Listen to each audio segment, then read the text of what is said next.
Hello and welcome to I'm Not Done Yet, the podcast for people who know their best chapters are still ahead. Today we're tackling a massive question with life stretching to 100 years and beyond. How do we make those extra decades count? How do we stay vital, engaged and purposeful? Our guest today is a true leader in this field. Yvonne Cincino spent years as a partner at Mercer, advising the world's biggest companies on the future of work and how to embrace an aging workforce. But recently, she's embarked on her own next chapter, a kind of journey of rewirement that puts creativity and arts front and centre. Yvonne, it's a huge pleasure to be talking with you today, and thank you for joining us. Well, thank you, Andrew. It's a real pleasure to be here. I'm delighted to have our chat today and hope your listeners will take something I, from it. I am sure they will. So, to begin, can you paint a picture of your life right now? You've kind of moved on from that full-time corporate role. So what does a typical week look like for you? Sort of blending your advocacy for longevity with a passion for the arts. Yeah, well, I suppose I retired from my main day job in June this year, which was the consulting role that you've already mentioned, but I've still got four other jobs. So it's one of those lives, and I'm sure many of your listeners have the same thing. So we run, my husband and I and my oldest daughter run an art school, an art and craft school, and we're coming up to our 10th year of that. And we can talk a little bit more about some of that later today. But I also, a few years ago, trained as a yoga teacher. Mhm. So I do a lot of yoga and I try not to teach too much, but I do cover teaching for our Mhm. local studio. So maybe once every week or two, I'll be teaching. I'm also a trustee of the International Longevity Centre, an amazing research think tank. They're doing some really, really wonderful stuff in this area. And I hope, again, your listeners can look them up. International Longevity Centre UK, ILC UK. And I'm also a non-exec director for a startup called Helixia, Mhm. which is helping people to live better, longer lives. But my week, I suppose, I also combine, I love gardening, absolutely love my Mhm. garden. And I find 2 or 3 hours a day out there in fresh Wow. air, working hard, keep me sane. I still do quite a bit of painting. Mhm. That's one of my sort of favourite arts and crafts. I do a lot of sewing. That's something I've come back to since I've retired. Pottery is my husband and I's latest arty endeavour. So yesterday I threw 6 mugs and 6 bowls, for example, and Mhm. we're working in terracotta at the moment, decorating in slipware. But also I've got quite a lot of family. So 3 children, four Mhm. grandchildren, still got my parents alive in their 90s. So we're 4 generations, and actually all of that takes up a huge amount of Mhm. time. And I do like being busy. So that's a typical week for me. It will include all of the above. So life's not quiet for you. It's not quiet. I wish it were a bit quieter, to be honest. The consulting job, it is really full on. It's a hard Yeah. industry to be in. Um, you don't really notice it at the time. You sort of get swept along in the bravado. I'm happy working 70 hours a week. I don't get any Wow. sleep. I travel a lot. And it's almost a bit of a badge of honor to be Mhm. doing that. And when you start to slow down or retire, you realize, God, what on earth was I doing in that type of high pressure environment?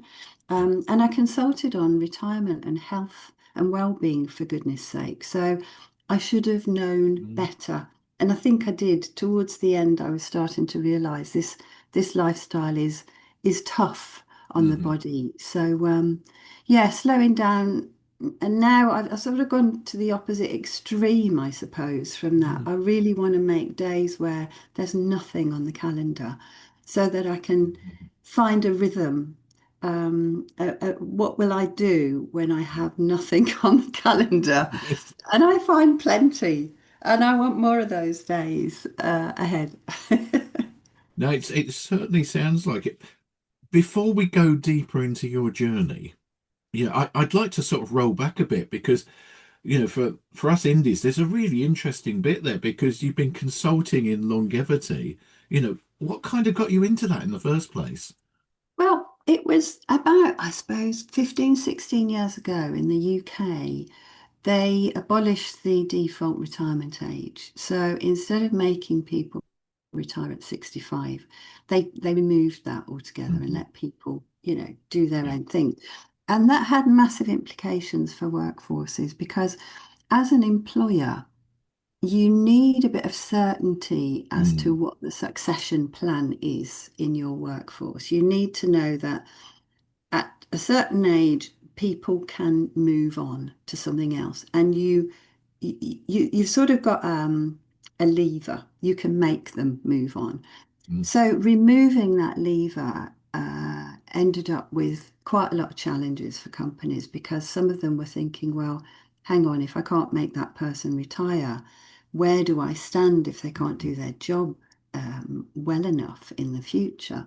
And that started to become an issue for companies. But at the same time, we've known about these longevity trends um, for many, many years. It's a real slow boil, Mm. this, 40, 50, 60 years we've been predicting these increases in life expectancy. And just to put it in context, we live now 10 years longer than our parents on average Mm. and 20 years longer than our grandparents. Wow.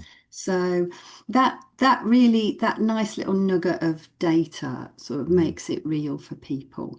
And that brings with it its own challenge about, well, how do we fund that extra life? Because Mm. pension systems haven't changed. In fact, if anything, they've got worse because we had an environment called defined benefit Yeah. pensions, these um, gold-plated pensions, as some call them, and that has declined, and they've been replaced by defined contribution plans, which means you put money in and you invest it, and you get a Mm. pot at the end, and then you have to buy a pension. Defined benefit was a guaranteed pension for Mm. life. So you've moved from a very safe, secure future for however long you Mm. live into one where you're dependent on investment returns and how long you live.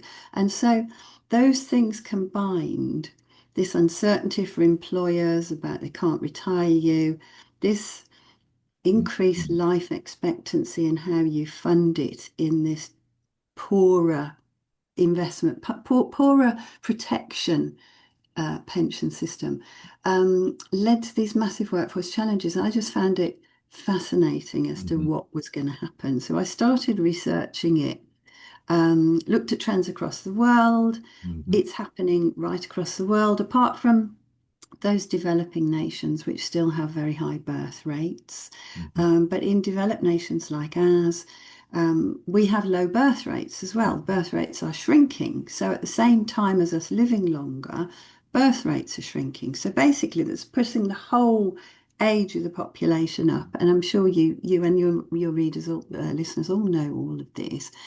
But I just started researching it, ended up writing a book on it. My brother-in-law is a publisher, so he said, "You've got to write your book on this. Everybody's got a book in them. Write your Mm. book." So I published my book, and at the same time, I was also asked to co-chair a group that was set up by the DWP, Department Mm. for Work and Pensions in the UK government at the time, and I co-chaired their Fuller Working Lives group Mm. when Ros Altman was pensions minister. Yeah. And we worked with about 50 companies looking at all these interesting implications that I've just Mm. talked about. I just found it fascinating. And from there, I've gone on to do a lot of work with the World Economic Forum on this topic. I spoke with them at Davos just before the pandemic, actually, Mm. and done a lot of work with in industries like that, the OECD, the ILC, Mhm. because it is a fascinating topic, Mm. very broad. It looks at finances, it looks at health, it looks at purposeful activity. I'd include arts and crafts in that. And I'm still really interested in it, actually. Mm. So there you go. That's how I got here. So, I mean, that has really highlighted the scale of the change, the challenge, and the change that's needed. So, you know, why is it really important that we sit up and listen to all these demographic changes? You know, why as individuals, why employees, why employers, and why governments? You know, Yeah, why should they embrace these trends in longevity?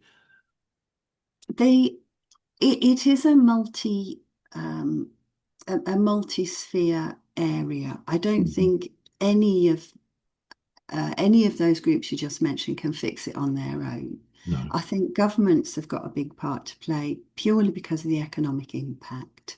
We know that as we live longer, we're also living longer in poorer health. So Mhm. the likelihood of people Mm.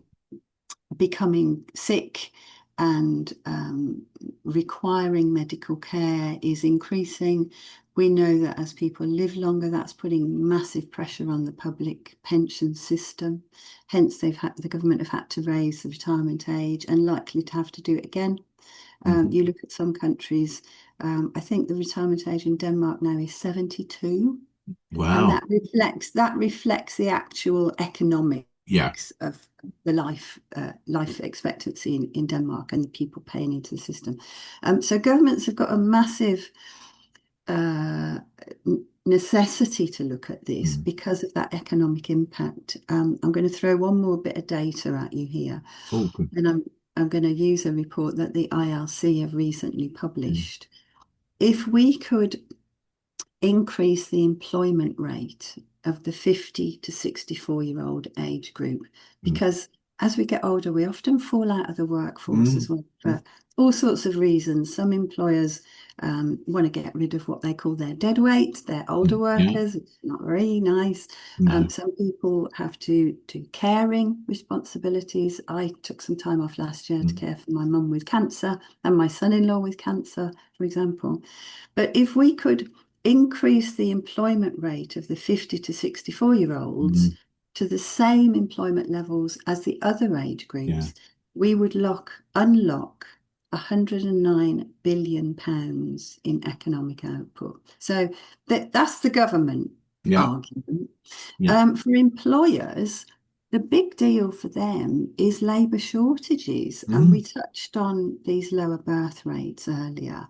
Um, and lower birth rates are a really big deal because Mm. our labour force is shrinking. Mm. In fact, I think in Japan a year or two ago, because they've got the highest life expectancy in the world and one of the Mm. lowest birth rates, and they're losing one person a minute from the labour Mhm. pool.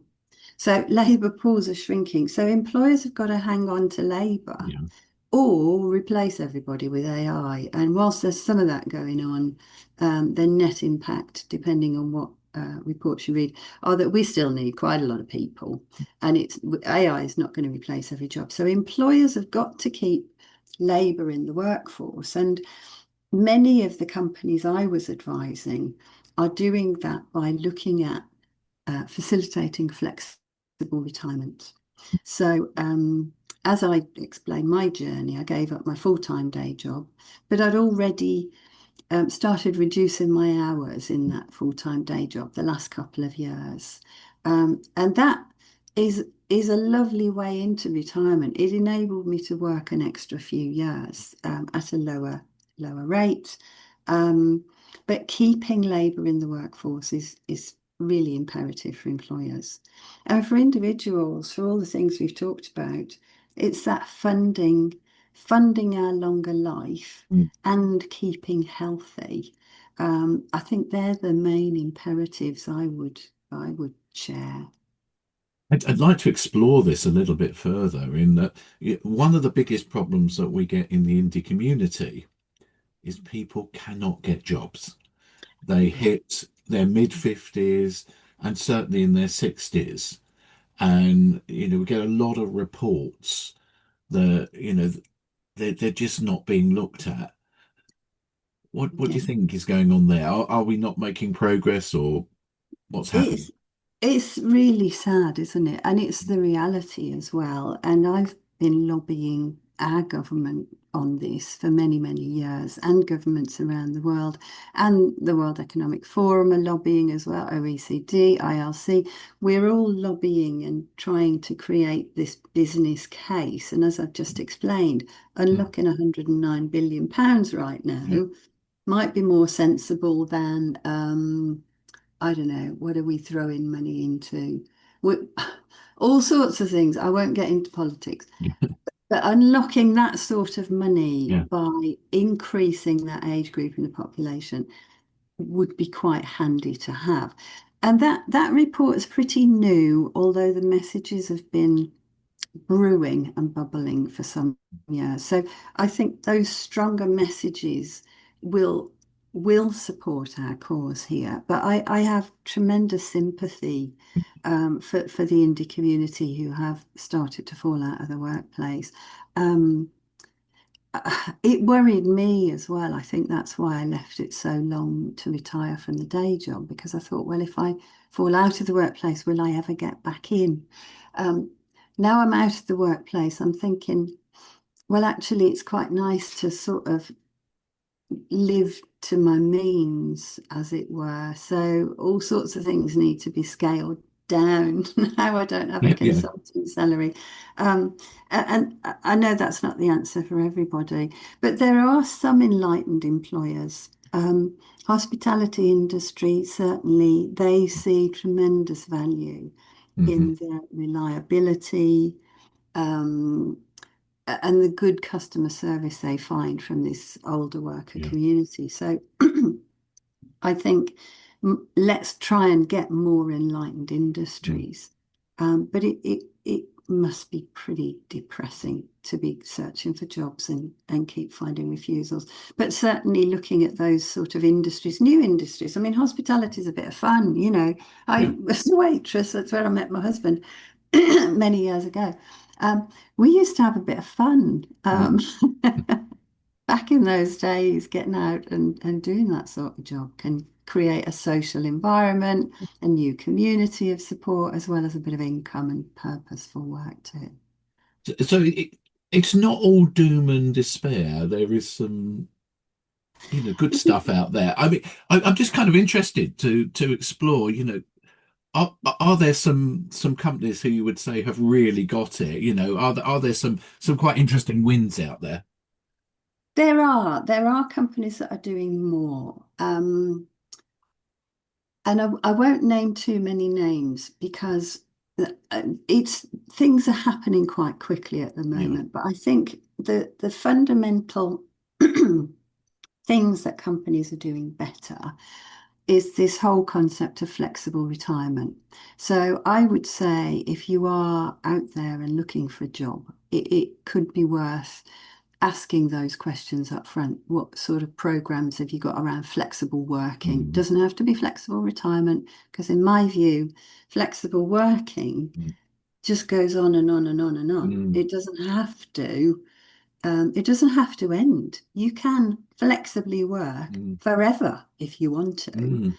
I mean, that the Queen did, didn't Yeah. she? Um, and this is a model that I think we need to explore much more readily, and employers embrace readily. So I think those who are doing good flexible working Mm, for all life stages, that's the phraseology that I like to mm, use, mm. and good companies will use all life stages. You don't call out age. Yeah. Um, it's not, it's not something to be considered really in the Mm, working environment. It's just another one of the characteristics, like race, gender. Why should we even have to ask the question? But life stages are different for people, and companies that can accommodate mm, life stages with flexibility and good health programs as well. I think it's important that we're sort of moving. I'm going to stick my neck out here now and say that we're moving towards a sort of a hybrid health system overall, with the NHS being our backstop, and in my opinion, an amazingly wonderful backstop. I've looked at health systems in countries right across the world. I've lived across the world. I can tell you the NHS is a golden nugget, in my opinion. But we are going to have to start funding more private healthcare as well. So employers that encourage good, healthy habits in the workplace, offer Mm. some good, healthy programs, nutrition advice, a good canteen where you can eat sensibly. You don't have to eat ultra processed foods. Companies that are embracing those type of trends are the ones to look out for. Now, I just want to pick up on something you said actually, about kind of this flexible working, because I don't like the R word, retirement. Retirement. I'm probably never going to retire, but actually I'm probably semi-retired and I probably will get to a point. But I like the idea that I can flexibly work into my later years as opposed to retiring. And I just wondered if you had any thoughts, because it's a conversation we have an awful lot in the indie community. Am I retiring? Am I not? Does this? It's an old concept, really, isn't it? You used to get to 65 and stop. What It what what are your is. thoughts? Retirement has really been abolished, hasn't it? Yeah. Because it, it did mean you retired and you took your pension, and it was Mm. a cliff edge. You were either one or the The other. other. It's not like that at all now, in my experience. We should be talking about flexible working. Um, I'm actually working with a number of organisations at the moment, just thinking through, Mm. do we craft a blueprint for Mm. flexible work into later life, flexible retirement, call it what you like. Yeah. Do we sort of put out there a set of the top 10 things you would do if you're Mm. an employer and wanting to create this environment where you can work flexibly forever? Um, and we might get to that. So watch this space. I won't say any more on it just in case it doesn't happen. But I did lobby the House of Lords on it in June, actually. Mm. If anybody's interested, you can see the full transcript of that. I gave evidence at the House of Lords Economic Affairs Committee in Mhm. June, and it's on my LinkedIn profile if anybody wants to take a look at all of that. But I think this idea of a blueprint for flexible Mm. working in later life could include things like people can ask to work 3 days a week, Mhm. over and agree a period. I'm going to work 3 days a week for 3 years, then Mm. I'm going to leave. Mm. So employers have got that little bit of certainty around Yes. succession planning. And the next thing could be, right, and then in that transition period, I'm going to train up the Mm. next generation. Mm. And we did that for one employer in Switzerland a few years ago. They had a massive gap in underwriters in an insurance company. So we implemented this 3-day week program, and the older workers trained up Mm. that new generation. It could include things like uh, the third item in this blueprint, for example, could be, I need some financial advice. Mhm. So how am I going to get that?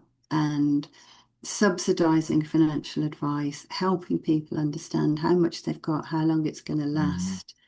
Do they need to supplement that income Mm. somehow? And just as an example, all my life, I've been aiming towards this retirement age of 60 Mm. for women, and that's what it was forever. Yeah. And now all of a sudden, actually, my state pension doesn't kick in till I'm 67. Mm. So it's a massive Yeah. bridge to gap, a gap to bridge, sorry. Um, and understanding that Mm. is really important. So, get a financial planner involved. Mm. Then I think the health thing could be number 4. I'm just going to give you 4 out of 10 here. But organizing your own health, Mm. becoming more active, Mm. getting a smartwatch, working out how many steps you do a Yeah. day, watching your diet, cutting down or out on alcohol, um, removing yourself from unhealthy lifestyle issues. Mm, Take up yoga. It's not mm, actually, it doesn't have to be hard. You don't have to no. force yourself into yoga poses. Um, so I would say that that sort of thing would be the way you might want to do it. Now, before we wrap up, one of the real reasons I wanted to chat to you today was the conversations we've had about kind of that kind of pivot point between working for Mercer's and now your new world. And Yeah. I arts and crafts have clearly taken, a big place in your life now, the garden as well. Tell me a little bit more. This sounds like a huge place in your well-being, I guess, and very different from kind of the consultancy, longevity that you perhaps or not leaving behind. Yeah, it is. I'm sure there are many listeners out there who will relate to what I'm going to say Mhm. because I loved art at school. I loved it as a kid. I loved drawing. Wasn't too bad at it, but my parents said, get a proper job. Mm. Yeah. Don't even think about art college. Go out and get a proper job. So I went to work in a pensions insurance company, and that's where I have stayed all my life and enjoyed it. Don't get me Mm. wrong. But there was always this nagging thing in my head about, well, what could I have done as an artist? Who knows what you can do? It is a proper job. I meet so many people now, so many of our students over the last 10 years at our art Mm. school. Mm. It's Ardington School of Crafts, by the way, if Mhm. anybody's interested. And we do in-person Mhm. workshops and we do online workshops now since the pandemic. But so many people that come to that tell me the same story. Oh, my mum said, get a proper job. Or my Mm. art teacher said, oh, you're rubbish. But the work and the quality of Mm. what these people do when they come to us and do a workshop is just Mm. remarkable. And it just makes me feel so sad and sad that they couldn't indulge Mhm. earlier on in their life, but glad that they found it again now. Mhm. And we run a health and wellbeing study. We've done 5 now, so it's sort of every other year in our 10 years that we've been there. And we ask a few questions, and I'm going to give you a bit more data here because this sort of really sums it up for me. How important are arts and crafts to your sense of well-being? Well, our study shows there's a massive 8.9 out of 10 score for that. So people are saying, some people when they put their comments in say, I couldn't survive without my arts and crafts. It's my go-to safe place. It's my purpose. Um, it's my place to really feel fulfilled. We asked them, how important are arts and crafts to your sense of purpose? 8.2 out of 10 for that one. So again, it's very high. How important are arts and crafts to your sense of social connectedness? 6.8 out of Mm. 10. So anyone out there that feels they don't have a support community, go join an art group or a Mhm. sewing group or a gardening group. This one's another interesting one. How important are arts and crafts to your concentration levels? Mm. 7.8 out of 10. So people, um, they really like getting absorbed in Mhm.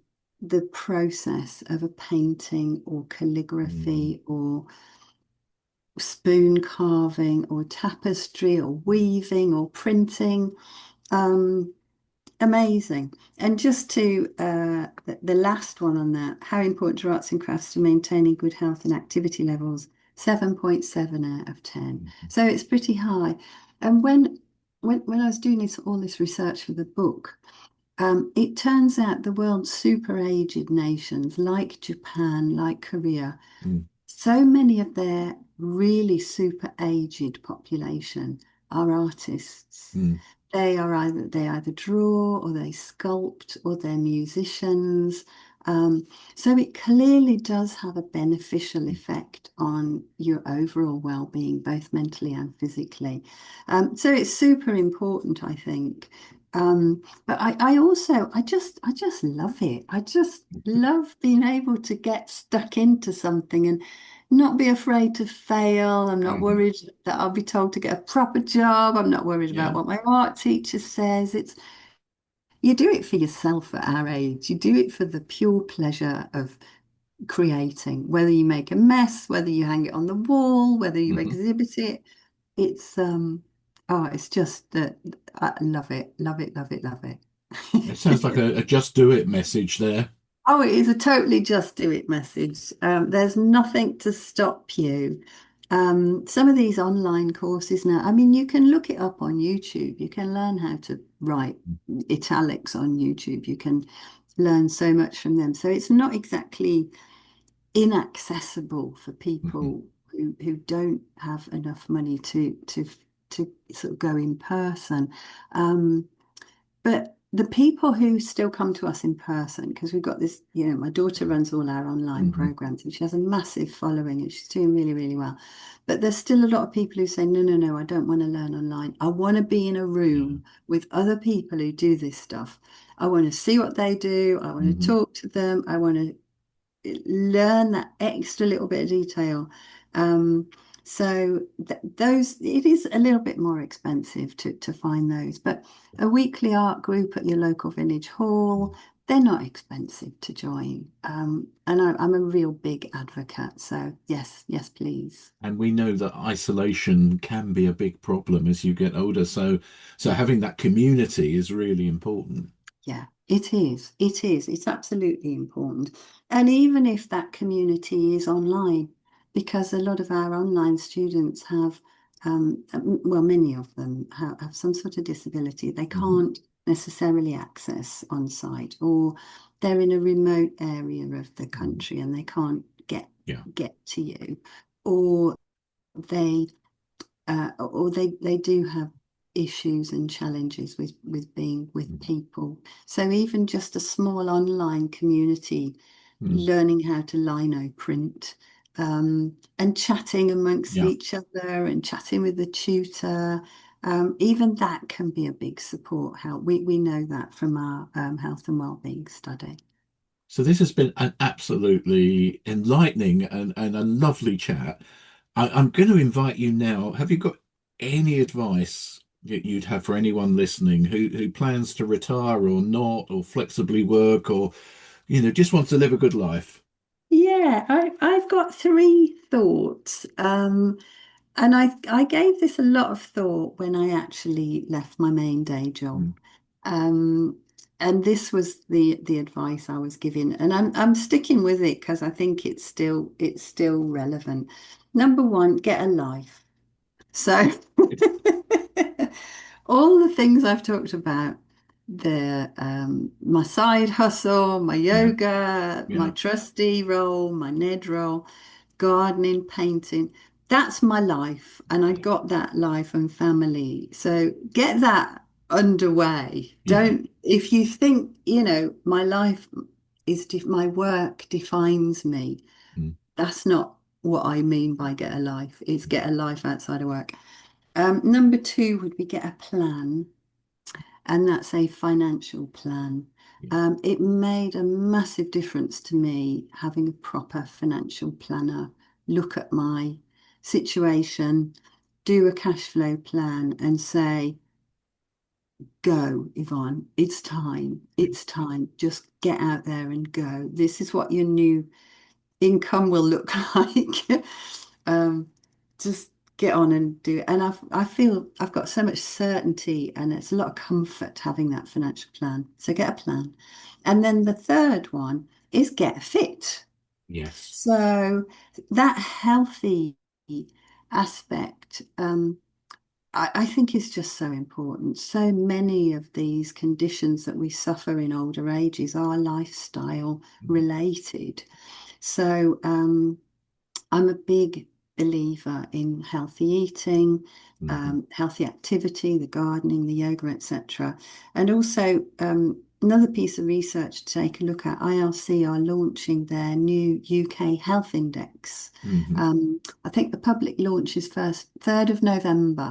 Right. So look that up because it does postcode by postcode, um, uh, council by council. It looks at health conditions right across the UK. Fascinating stuff. And it also gives advice as well about what can be done to try and improve those scores, because some are clearly a lot worse than Yeah. other areas. So what is it they're doing in the good areas that make you fit and healthy? And let's try and do more of that. So those are my 3 suggestions. I think that is it's a really good 3, actually. Thank you very much, Yvonne, for talking to us today. It's been a really inspiring and a practical conversation, um, to not just living longer, but I guess living better.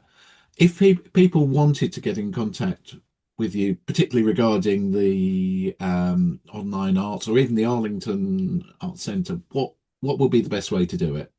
Well, I'm on LinkedIn. I'm still quite active on LinkedIn, despite being, what is it we call it now, rewired.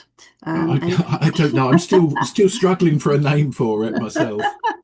yeah, LinkedIn is fine. Or if you want to look up Ardington, it's Ardington School of Crafts Limited. And Ardington School of Crafts. yeah, yeah. Thank you very much for joining us this morning. I really appreciate it. It's been a great chat. Oh, I really enjoyed it, Andrew. Thank you for making it happen. I wish the indie community well. You know, I've been interested in how you've done ever since the start. So I wish the indie community the very longest, happiest of lives, and to yourself as well. Thank you. Thank you. Thanks for listening to another episode of I'm Not Done Yet. You can find us on Facebook, Instagram, TikTok, YouTube, and LinkedIn. If you enjoyed this episode, please subscribe, rate, and review the podcast. See you soon for another episode of Indie. And remember, you're not alone in this journey, and you're not done yet.